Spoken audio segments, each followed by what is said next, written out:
And we are on. We say all praises be to the Creator, all power to his people. In the name of Yahshua, the Black Revolutionary Messiah, I greet you, my brothers and sisters, in the spirit of truth and the words of peace. Shalom Aleichem. Giving a special salute to the Black Messiahs. Our motto is stop waiting for a Savior and be one. Stop waiting for a Savior and be one. Doing this video, controversial video that it shall be, exploring the issue, is voting a hoax. Is voting a hoax. Now, let me do a disclaimer. I'm not telling you not to vote. I'm not telling you to vote. I'm in favor of local politics, knowing who your city council person is, knowing who your county commissioner is, knowing who your mayor is. I'm in favor of local politics. But on the national scene, I don't care who you vote for. Biden, Trump, Kanye, I don't care. So that's not the issue, trying to persuade you to vote or not to persuade you to vote. You're grown. You're over 18. Make up your own mind. So, but what we have to do is cut through all the okie doke. Be that double-edged sword that's going to cut to the truth. Whether you're Democrat, Republican, Independent, Green Party, what have you. Somebody in the Black community has to be that double-edged sword who has no horse in the race and can look at it objectively. And that would be me. That would be me. So this is probably going to be a series of videos, but tonight I just want to put something on your mind to give you some homework. Give you some homework. So, as always, we got our sources here, a couple of books. So, is voting a hoax? In many ways, it has been. In many ways, it has been. Now, the reason I'm doing this video now is because it's coming in between the Democratic convention and the Republican convention. And I want y'all to just be able to weigh all the bull they're going to throw at you and see who's telling the truth and who's lying, or who's telling the big truth and who's telling the little truth. So, dealing tonight, see, a lot of people have the question, how did Black people get so involved in the Democratic Party? And they will take you back, what? To the Abraham Lincoln days, the Reconstruction days, and start arguing about Abraham Lincoln, whether he was Republican or whether he was a Democrat. But that ain't the question. The question should be, was he conservative or was he liberal? But anyway, they take you back there. But what they don't want you to look at, and here's the okie doke that the Democrats pull, they don't want you to look at the early to mid 60s. They don't want you to look at that. So I'm going to give you a couple of books to do your homework. This book by David Garrow, Bearing the Cross, by David Garrow. Get this book. It's very interesting. It's very interesting.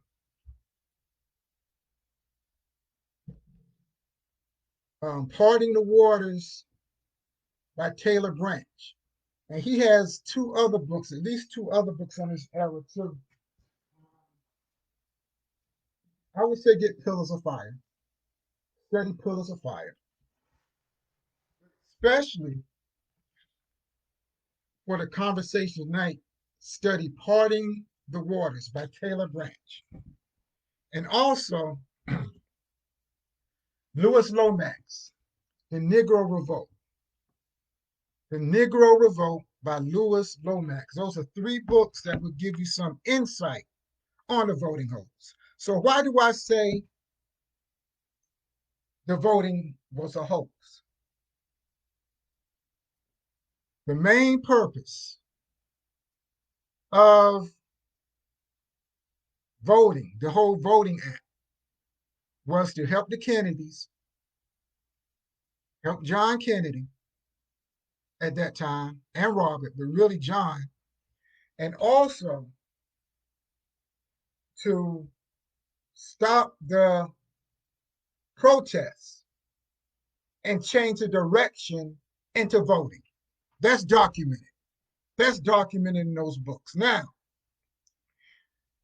whatever you do, I know a lot of people say they studied Malcolm and they love Malcolm. Go back and listen to the last 15 or 20 minutes of Message to the Grassroots, Malcolm X, Message to the Grassroots. He exposes the white man who funded the hoax, the scam that they played on black people, the Democrats. Go back and listen to the last 15 or 20 minutes of Message to the Grassroots by Malcolm X. The man who funded, bankrolled that whole civil rights get out the vote thing was a man that you never heard of because they don't talk about him. His name was Stephen Currier. Stephen Currier, write that name down. He was head, and I'm reading from The Negro Revolt by Lewis Lomax. If that name sounds familiar, he was involved with Malcolm X as far as the media. Lewis Lomax.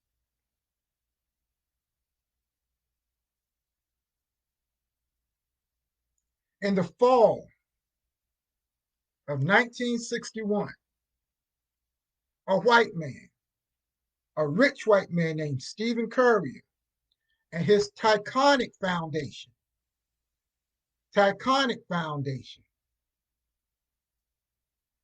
got what Malcolm X called the Big Six together, the civil rights people together.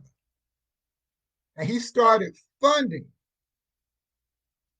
$250,000 to bankroll the whole voting rights thing. Once again, why did they want to push voting?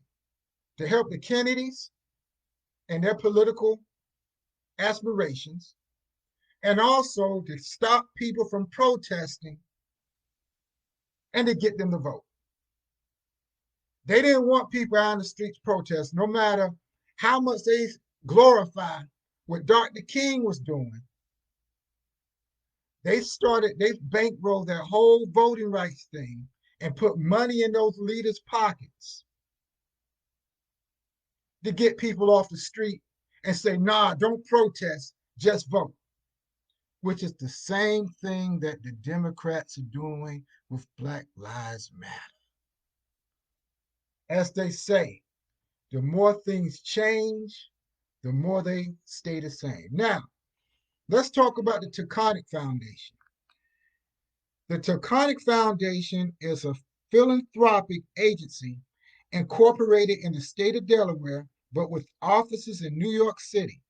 It gives grants to individuals and organizations for scientific, civic, literary, and artistic purposes. The foundation is headed by Stephen Currier. And what's also interesting is the foundation officials refuse to say just where their money came from. They were bankrolling the civil rights era, the voting rights, but they didn't want to tell people their donors, where they were getting the money from, which was kind of strange. Now,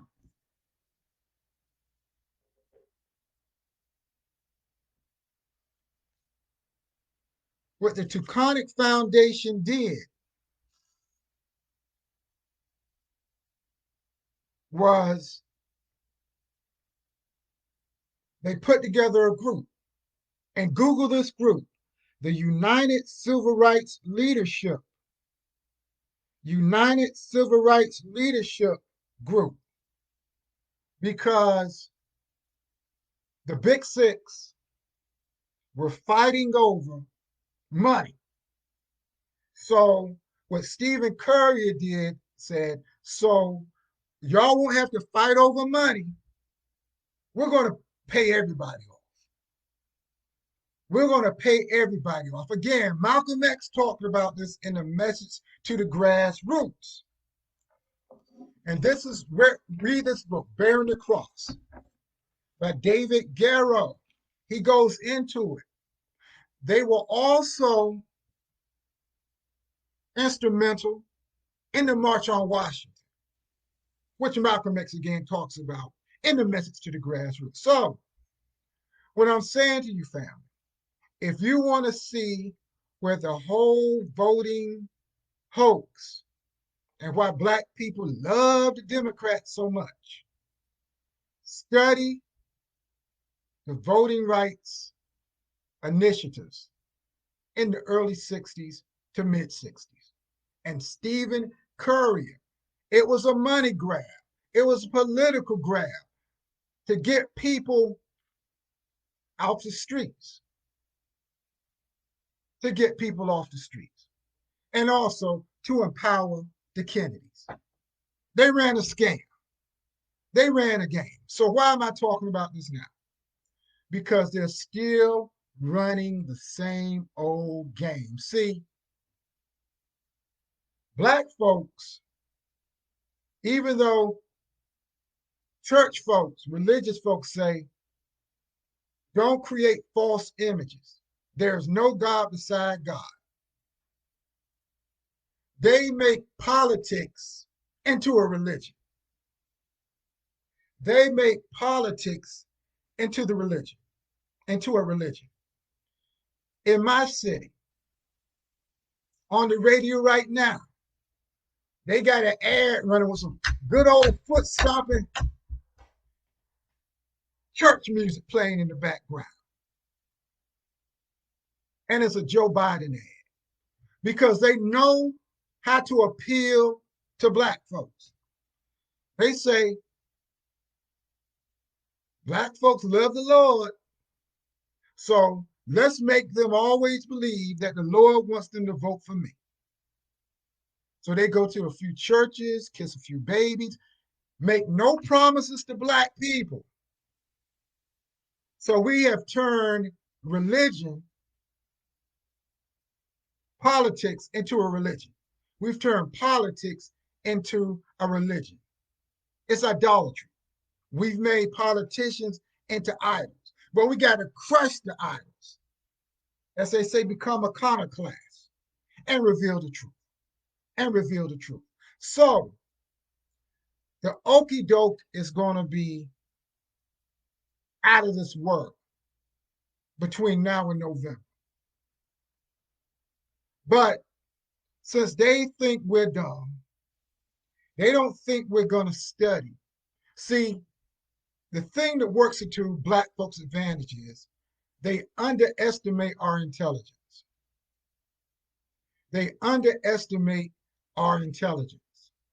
So they've been running the same game for 60 years.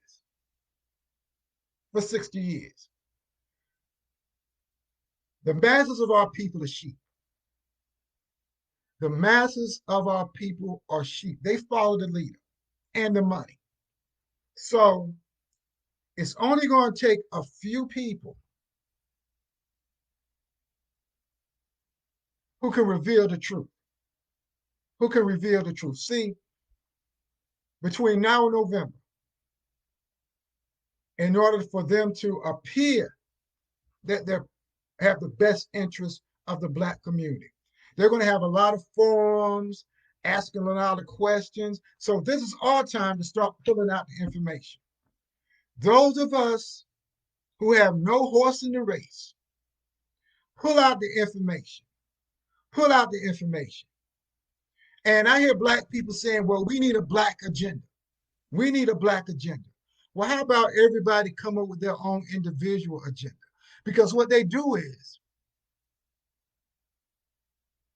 they tell you about, they say black agenda, but they put the same black folks ahead of the agenda and put them over the agenda to dictate the agenda. And then, oh, we got a black agenda. Well, maybe it ain't the agenda you want. But what if everybody has their own black agenda?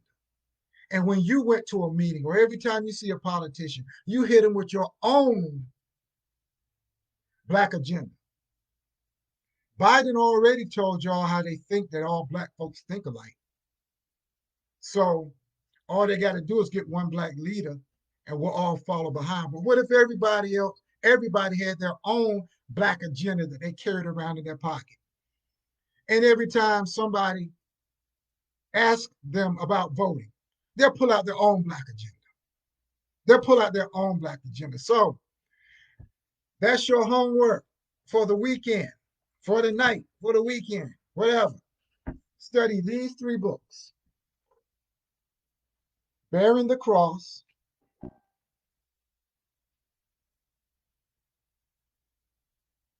by David Garrow,